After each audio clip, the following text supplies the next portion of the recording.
ગુજરાત સરકારની સૂચના મુજબ નાગરિકો ઘેર ઘેર સરકારી યોજનાનો લાભ મળી રહે અને સરકારી કચેરીઓ ગયા વિના જ સેવા સેતુના માધ્યમથી લોકોને ઘર આંગણે સરકારી સેવાનો લાભ મળી રહે એવી સેવા સેતુના કાર્યક્રમનું આયોજન કરવામાં આવી રહ્યું છે।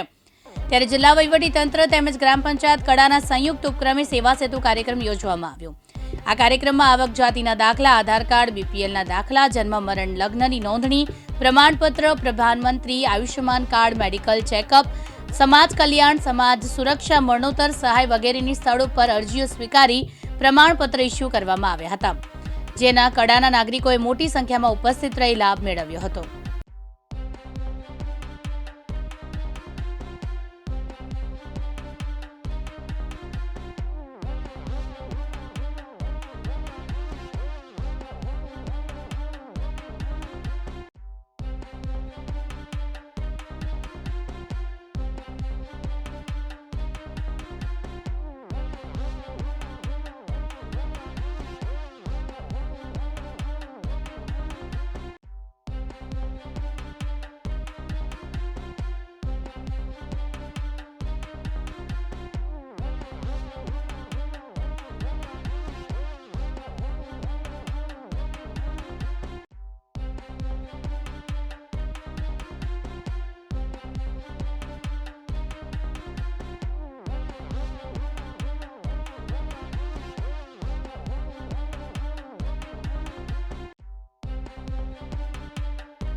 આજ રોજ વિસનગર તાલુકાના સેવા સેતુ કડા ગામે સેવા સેતુ કાર્યક્રમ અંતર્ગત આવક જાતિના દાખલા, આધાર કાર્ડ, આકારણી, રેશન કાર્ડ, વિધવા સહાય, આયુષ્યમાન કાર્ડ, સમાજ સુરક્ષા વગેરેનો લાભ નાગરિકોને સ્થળ પર જ આપવામાં આવેલ છે।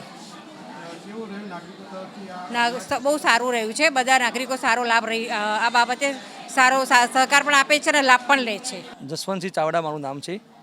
આજે વિસનગર તાલુકાનો સેવા સેતુનો કાર્યક્રમ કડા ગામે માનનીય ભૂપેન્દ્રભાઈ અને માનનીય આપણા ઋષિકેશ પટેલ સાહેબના અથાગ પ્રયત્નોથી જે સેવા સેતુનો કાર્યક્રમ કડા ગામમાં યોજવામાં આવ્યો, જેમાં આધાર કાર્ડ, રેશન કાર્ડ, પીએમજય યોજના કાર્ડ, વિશ્વકર્મા યોજનાનું કામ, જુદી જુદી યોજનાનો દરેક કામો, દરેક કાર્ડો એક જ જગ્યાએથી, એક જ સ્તરેથી જે અમને મળે છે, જે ખૂબ જ સુંદર કામગીરી સેવા સેતુનું કામ સરકારશ્રીની છે, જે બદલ સરકારશ્રીનો અને માનનીય ઋષિકેશ પટેલ અમારા માનનીય આરોગ્ય મંત્રીશ્રીનો ખૂબ ખૂબ આભાર।